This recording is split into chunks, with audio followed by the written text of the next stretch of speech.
Hello and Happy New Year, and welcome back to Precon Decon, the video series where I deconstruct the pre-constructed decks of Magic the Gathering's history.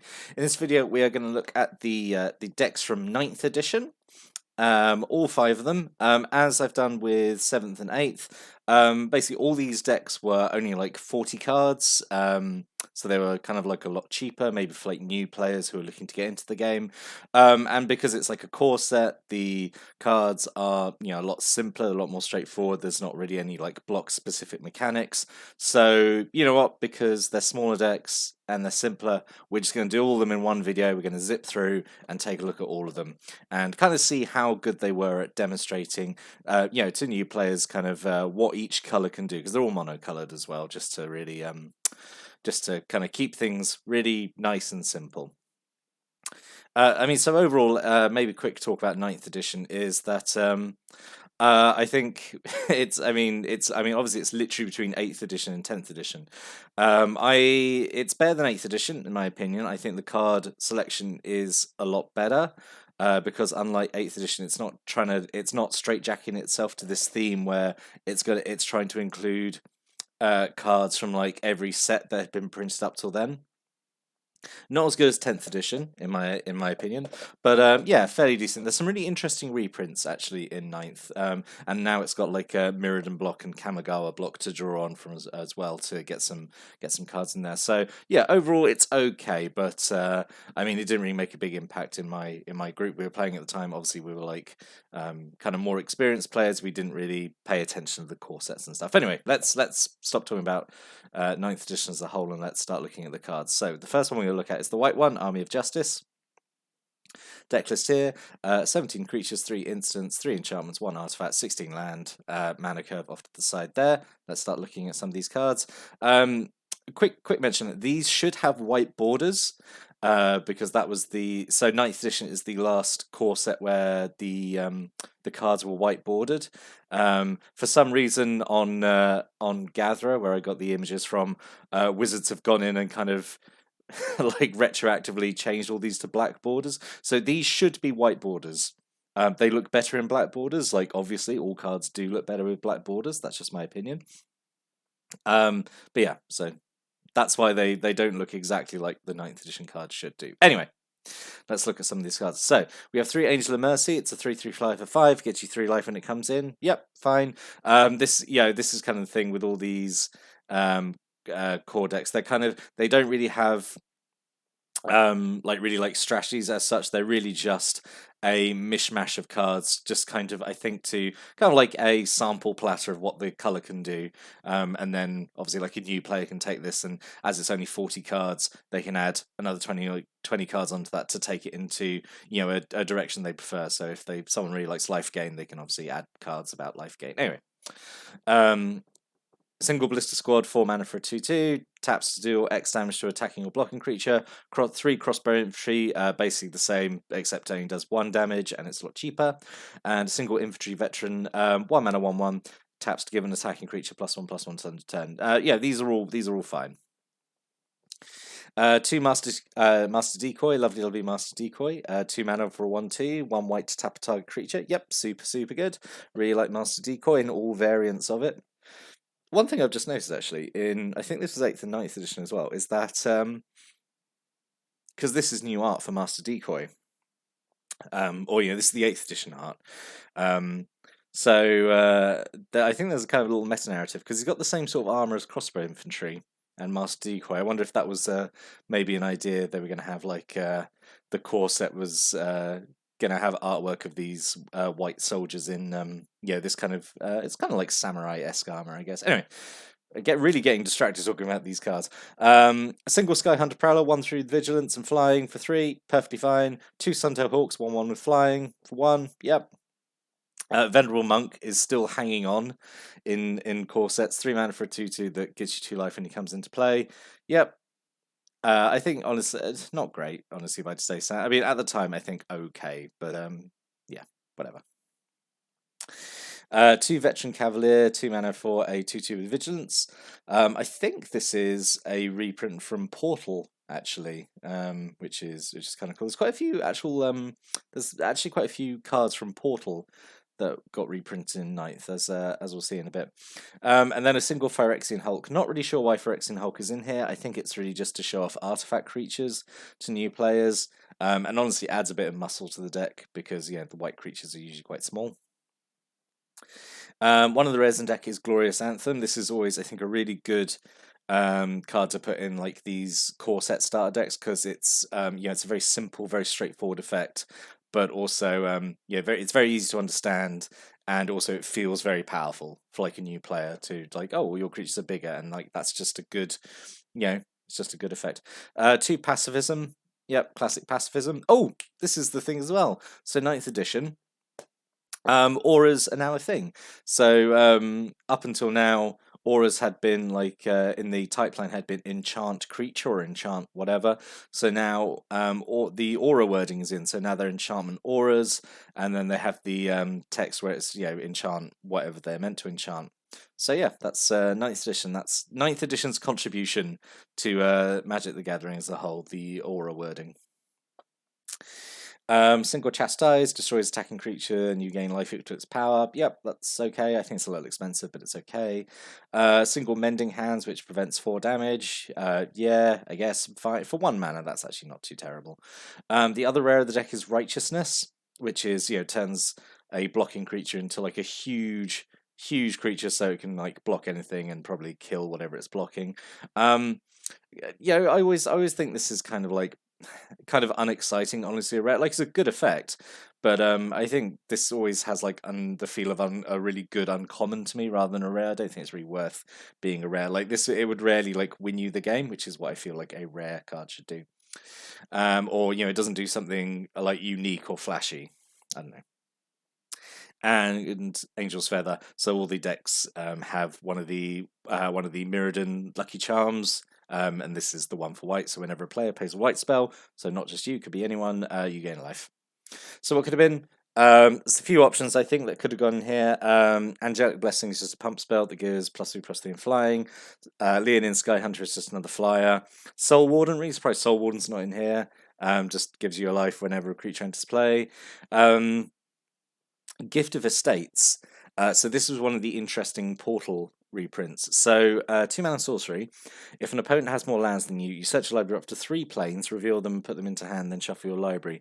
Pretty interesting reprint, honestly. And it's only been reprinted a few times, Gift of Estates, and I think it's actually pretty good. It's like I kind of like it when white gets this kind of it's not exactly like a ramp spell like Rampant Growth. But this kind of like a catch-up mechanic, like, oh, your opponent's doing better than you. Here's you get a significant boost of speed essentially to catch them up. I think it's pretty interesting.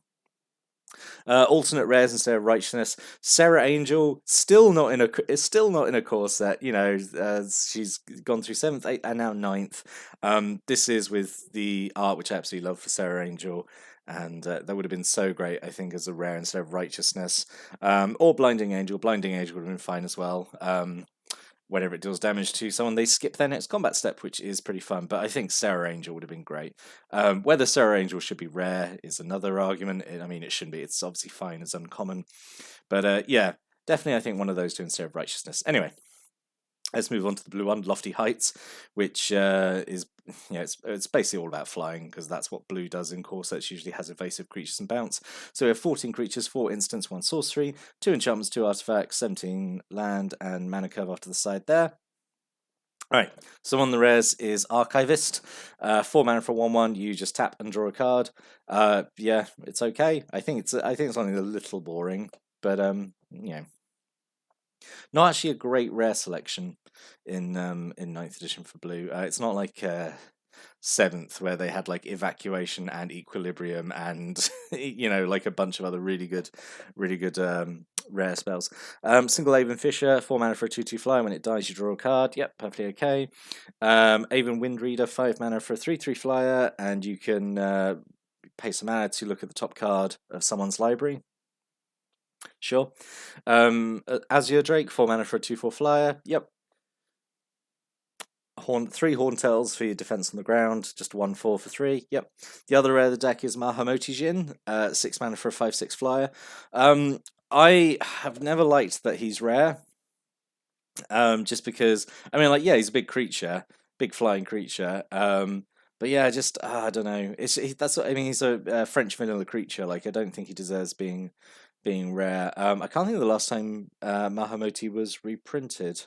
But it was probably at rare, which seems silly to me. But he's a really big creature in the air, and like that's fine for these decks. If you're playing these decks against one another, not much could really deal with a 5/6 flyer. A single Puppeteer taps or untaps target creatures, and he's a 1/2. Yeah, I think Puppeteer is actually pretty good. He's like Master Decoy, except with extra utility, you can untap stuff. A single Stormcrow, the Legend, 2 mana for a 1/2 flyer. A single Thieving Magpie, 4 mana for a 1/3. Whenever it deals damage, you draw a card. 3 Windrakes, just a 2/2 flyer. Yep, so a lot of flying creatures. So I mean, that's what the theme of the deck is obviously trying to be. I think just a bunch of efficiently costed, at least for blue, like flying creatures you just win in the air and then stall out on the ground with stuff as well. So like very classic blue strategy.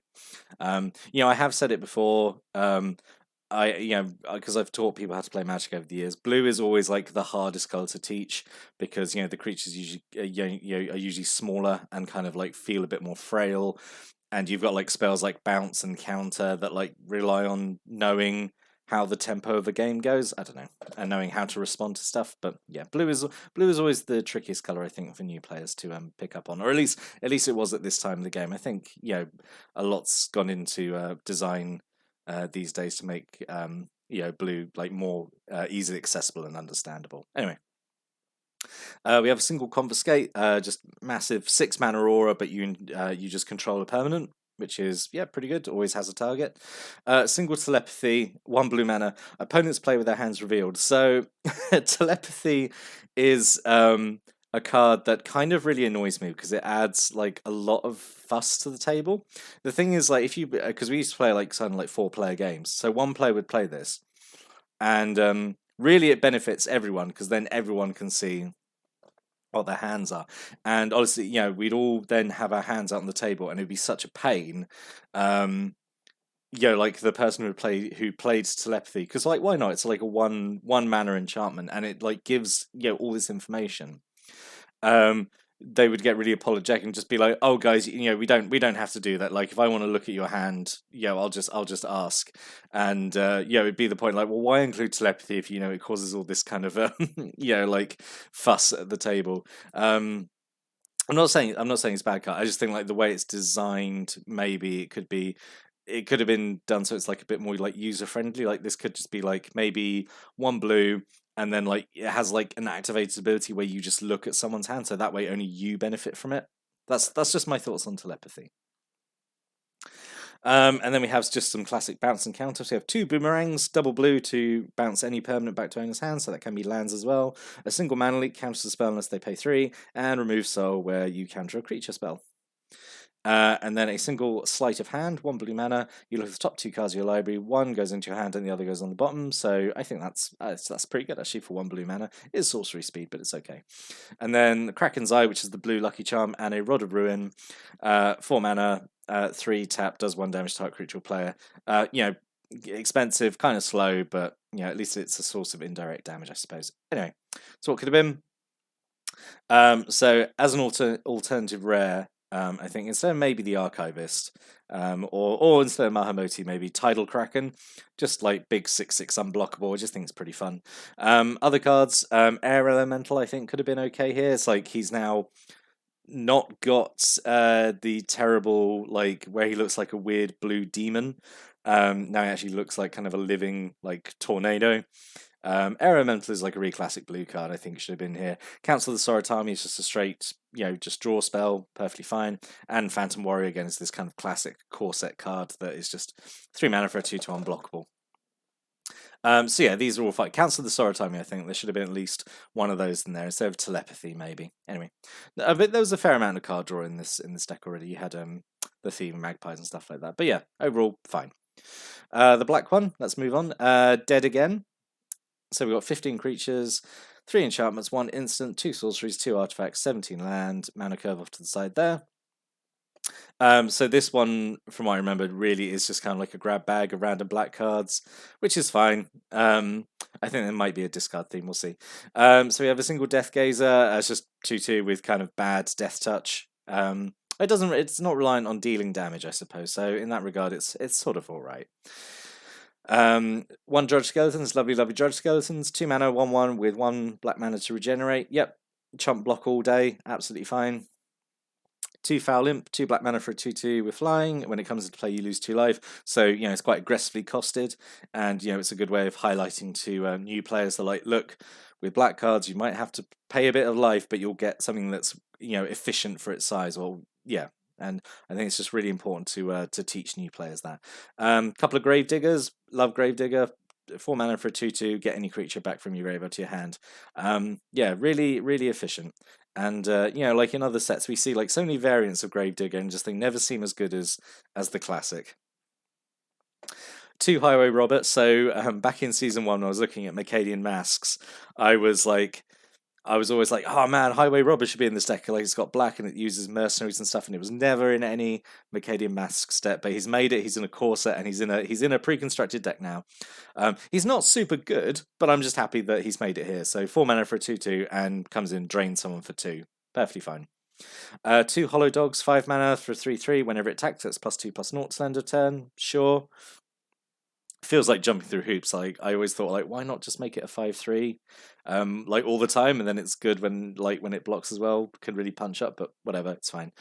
A single Necrotal, so 4 mana, 2/1 with first strike, and when it enters the battlefield, does terror. So kills a non-artifact, non-black creature. Yeah, Necrotal is pretty cool. I think he's in 10th edition, and he gets like because this is the Visions or Mirage art, whatever set Necrotal was originally in, and he gets like a and like his creature type used to be just like Necrotal, and just like what the hell is a Necrotal? But now we know he's a human assassin. But yeah, he's in 10th edition as well, I think, and he gets like really good art. The rare, one of the rares that is Nightmare. So this is like a classic card to put in like these black core set decks, because again, it's like this it's a very simple and easy to understand effect that's really impressive to new players, I think. So 6 mana, flying, XX, parent ups each the number of swamps you control. So it just gets bigger and bigger throughout the game. You've got no way of ramping out quickly in this, so it's at least a 6/6 flyer, and it just gets bigger. And I just think that's I think that's a good card for new players to look at. And it's just Nightmare is a very icon. It's always associated with like these core set starter decks because it's just very, very simple, iconic card. Single Phyrexian Gargantua, 6 mana for a 4/4. When it comes to play, you draw 2 cards and lose 2 life, which is good. Teaches new players about like it's okay to pay life to essentially skip ahead 2 turns, get 2 turns of resources, essentially. 2 Serpent Warrior. I'm not so happy about this because it's 3 mana for a 3/3, so efficiently costed, but when it comes into play, you lose 3 life. That's, in my opinion, that's too much of a life payment to pay for it for something that has like no abilities or whatever. I think this would have been fine at sort of like maybe only 2 life, and maybe you've had an ability. I don't know. The art is cool. I like the art for Serpent Warrior, but yeah, not so keen on it. Consume Spirit, so this is a reprint from Mirrodin. Does X damage to creature or player and you gain X life. You only spend black mana on it. Yep, fine. Single Raise Dead, get a creature back from your graveyard. Contaminated Bond, so this is kind of fun. So 2 mana for an aura that goes on a creature. Whenever it attacks or blocks, the controller loses 3 life, which is kind of mean. Kind of like it's almost like a black pacifism, really, because it does stop things attacking or blocking. Because people don't really want to take that 3-point swing. The other rare of the deck is Underworld Dreams, which is a great card. Triple black for an enchantment. When an opponent draws a card, Underworld Dreams does 1 damage to him or her. So yeah, super good. Kind of puts your opponent on a clock there. And this actually this got reprinted fairly recently, like the Theros Beyond Death, and it was downshifted to uncommon, which makes me happy because I really like this card. I really like Underworld Dreams, and that art is really nice as well. And then a single Unholy Strength just to give a enchanted creature +2/+1. Single Dark Banishing. So yeah, actually not a lot of kill spells in this deck. just the one copy of Dark Banishing. But yeah, destroys a non-black creature. Yep. We got the Demon's Horn, which is the Lucky Charm, and Tangle Bloom, which is kind of bad, honestly. 1 mana, just 1 tap, you gain 1 life. Kind of a weak choice there for the deck's artifact. So it could have been. So yeah, there wasn't really much of a theme to this one. It is just kind of like a smattering of random black cards. I suppose you could say there's this theme of, I mean, you got 2 Gravediggers, you got Raised Dead, so I guess it's kind of like a reanimation, not reanimation, but like it's just kind of like attrition, like you're still getting your stuff back. I guess you could have gone like down a discard route. You could have had Coercion and Mind Rot. Zombify was a potential as well to get creatures back from your graveyard straight into play. Hell's Caretaker is possible as one of the rares. Hell's Caretaker is great. This was, I think it's the only time it's been reprinted. It might have been reprinted like in a Commander deck as well. But yeah, super good card. 4 mana, tap, sacrifice a creature, and you get a card from your graveyard back into play. But you can only do it in your upkeep, which is weird timing. But yeah, Hell's Caretaker is super good. Like really surprise reprint in 9th edition, and like really good artwork as well. Lord of the Undead could have been possible as well as one of the rares. Kind of like make the black deck like the kind of the tribal one out of the set. Because like I think there was a decent number of zombies. You got Gravedigger, you got Festering Goblin right there. I'm sure there were probably a few others in the set, but like there's could have done that, maybe make black the tribal core set deck, and Festering Goblin just when it dies gives something -1/-1 to turn. So yeah, it's alright. The black one I feel is like a little unfocused, more so than the others. Alright, move on to the red one, World of Flame. So 12 sorceries, 10 creatures, 1 artifact, 17 land, mana curve off to the side there. So this one has actually got quite an interesting theme in that it is really all revolving around one of the rares in the deck, which we'll get to. So we have 2 Anarchists, 5 mana for a 2/2. When it comes into play, you get a sorcery from your graveyard back into your hand. Yep. 3 Balduvian Barbarians, who are just a 3/2 for 3. Perfectly fine. Hill Giant, 3 of those for it's 4 mana for a 3/3. Yep. So that's kind of like the bulk of the creatures. And Magnivore, who is one of the rares in the deck. So 4 mana for an XX haste. Parent offers equal number of sorcery cards in all graveyards. And you saw, as we saw from the deck list, this deck is full of sorceries. So yeah, it's kind of all revolving around Magnivore, honestly, just making Magnivore really huge by casting all your like sorceries, which is pretty cool. Oh, and we have a Dancing Scimitar as well. 4 mana for a 1/5 flyer, fine. So creature-wise, not too interesting, apart from Magnivore. And I guess the Anarchists. Everything else is kind of like vanilla or French vanilla. But yeah, the core of the deck is where the sorceries. So you have a single Blaze, just does X damage, fine. Demolish destroys an artifact or a land for 4 mana. I quite like Demolish. It basically always has a target. Like ideally, you want to use this to destroy artifacts. But if there's none around, blow up a land. Why not? 2 Lava Axes, 5 mana to do 5 damage to a player. Yep. I've always thought Lava Axes maybe like a little expensive. But yeah, it's fine in this deck, just a big 5-point swing. A single Panic Attack. I'm not sure this is like the best choice in the deck. Like, I think it's more like Burn, isn't it? But having one in here is fine. You could be attacking with the Balduvian Barbarians, or obviously eventually want to swing with Magnivore.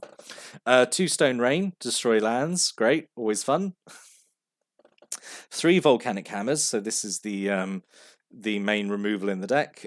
Just 3 damage for 2. I mean, it's at sorcery speed, so it's like not wonderful, but it's fine. It powers up Magnivore. The other rare of the deck is Wildfire. 6 mana sorcery. Each player sacrifices 4 lands, and it does 4 damage to each creature, which is usually just going to sweep the board most of the time. Wildfire is a very big swingy sorcery. I like it. And then Dragon's Claw, which is the red lucky charm. Yeah, and that's it. That's it. Really straightforward deck, honestly. And an interesting break because the 7th and 8th ones, 8th edition red decks were Goblin tribal ones. So this is interesting. It went in this route, kind of like sorceries and burn and stuff. So some potentials here. Like actually red had a good range of sorceries in 9th edition. So Flame Wave is like this big kind of like one-sided sweepy spell, which would have been okay.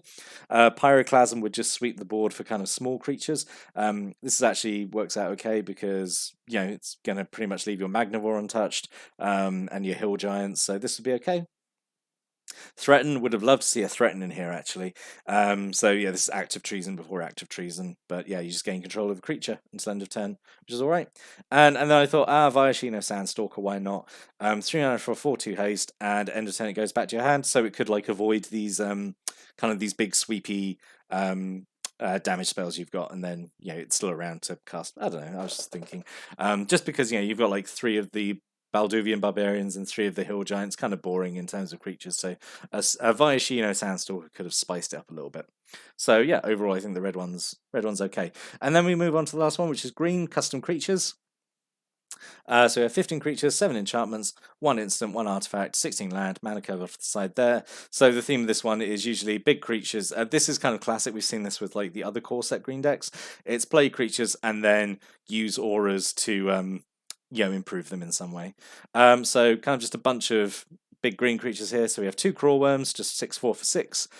Sadly obsoleted, even at the time printed. This could have been Yavimaya Worm, and that would have been fine. I think we're still at the point in the game maybe where they don't put trample in core sets because they consider trample like too difficult for new players to understand, which is absurd when they have regeneration in it, but fine. 2 Elvish Warrior, 2 green for a 2/3.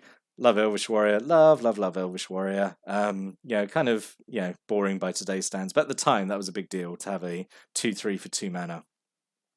One of the rares is Emperor Crocodile, which is hilariously a rare. I think it's been reprinted since, but it's like now it's a common as it should be, because technically it's not. Yeah, it's 5 mana for a 4/4, so it's like it's costed well for its for its size. But its text boxes or drawbacks. When you control no other creatures, sacrifice Emperor Crocodile. I mean, how likely that is going to happen is when you're playing green, you've got lots of creatures. It's kind of a minimal drawback, but yeah, I don't know. And for it to have no other ability, well, like trample or anything else, like again, it's it's kind of underwhelming, I feel, as a rare. And then a single giant spider, just 2/4 with reach, classic. A single Kavu Climber, 5 mana for a 3/3. When it comes into play, you draw a card. 2 Norwood Rangers, 1 green mana for a 1/2. Yep, these are all fine so far. A single Llanowar Elves, which really wish there'd been at least more than one. Probably instead of like Norwood Ranger, I would have just gone 3 Llanowar Elves. And then 2 Trained Armadons, just 3 mana for a 3/3. Yep. So the other rare of the deck is Verduran Enchantress. So 3 mana for a 0/2. Whenever you play an enchantment spell, you draw a card. So enchantresses are notoriously always very good, sought after cards. I'm always surprised they're in green though, because they always feel like they belong in white more often. I think actually Verduran Enchantress in Time Spiral or Planar Chaos, one of those sets, gets a color shifted version of this into white, where it makes more sense. I always associate white with enchantments more, but yeah, you've got a fair number of enchantments in this deck, so Verduran Enchantress has some work to do. And it's interesting they've made one of the rares in like the green core set deck like not a big creature. They've gone for this kind of like more like a utility kind of creature, which I think is actually quite an interesting choice to make. And then a single Yavimaya Enchantress. This is my favourite Enchantress because I used to run a deck which was just kind of just a load of green auras and stuff. Because there's loads of green creatures that benefit from having auras on them. And yeah, Yavimaya Enchantress is always like an all-star in that deck. Just 3 mana 2/2, and she gets +1/+1 for every enchantment in play. So again, not just yours, and they don't have to be like auras on her or anything. They can be enchantments anywhere. So yeah, Yavimaya Enchantress is pretty great. And then a single bottom gnomes, 3 mana, 1/3 artifact creature, sacrifice it, gain 3 life. Yep, fine.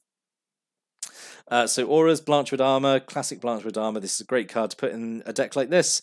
It gives a really big, impressive boost, +1/+1 for every forest you control. Yep, super good. Makes pretty much anything you put it on a huge threat. 2 Overgrowths to power out green mana nice and quickly. Yep, this is, again, perfectly good. Regeneration just gives the enchanted creature regeneration for a single green, which is fine. A single treetop braces, 2 mana, gives the enchanted creature +1/+1. It can't be blocked except by creatures with flying. So again, like lots of good targets for that. Like put it on a big creature. 4/4 that's then pretty difficult to block. Yeah. And then a single web. This is actually kind of a quite a sad card, I think. 1 green mana gives enchanted creature +0/+2 and reach, and that's uncommon for some reason, but sure, okay. Then we have a single naturalize. and Worm's Tooth, which is the green lucky charm. So what could have been? So a few choices here, I think. Elvish Bard maybe has a lure effect. So I always think it's good to have a lure effect in like these green core set decks just to show how useful it is. Wood Elves could have been potential just to ramp out extra forests. Reclaim I thought could have worked here just to be able to, if creatures with the enchantments on die, you want to get them back. I mean, Reclaim can get anything back, so just a shame it's not kind of in here. As an alternative rare, I thought Thran Golem would actually be pretty interesting instead of Emperor Crocodile, just because you got like a lot of like auras in the deck.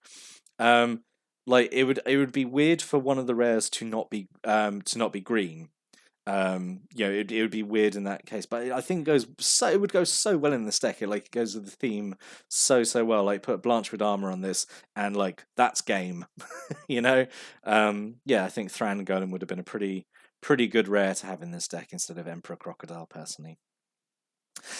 So in summary, I think all these decks are, as we've seen with like core set pre-constructed decks before, I think they're pretty good at what they do.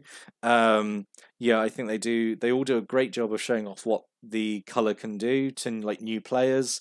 I just think they're perfect. And obviously, them being smaller 40 card decks means that like a new player could pick these up and like play a few games with them, get familiar, and then then there's room for deck building then to add an extra 20 cards, take it in a direction that they want to go in, like if they want more life gain or they want more flyers or they want more auras or whatever. I think overall these are all pretty good. I'd say out of 5 of them, I think the red one is actually the most interesting, just because it does the whole focus on sorceries. I think that's quite interesting. The white, blue, black, and green ones are all kind of like we've seen it before. It's like white weenies and life gain, blue flyers.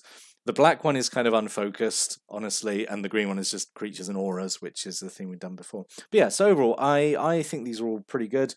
They're not as good as the 10th edition ones, which are the core set ones we'll look at next. But we've got a while to look at those because now we're going to move on to the original Ravaging block. We're going to start looking at the theme decks from those. So we're going to start on that next time. But until then, thank you for watching and listening, and have a good day. Oh, and also, if you have any stories about these decks, like if you bought them or like you got into the game by playing them, like if you made changes to them, like please like put comments below. I really want to hear people's like stories and opinions about these decks. That'd be really great. But yes, now I am definitely gonna go. So yes, thank you for watching and listening, and have a great day.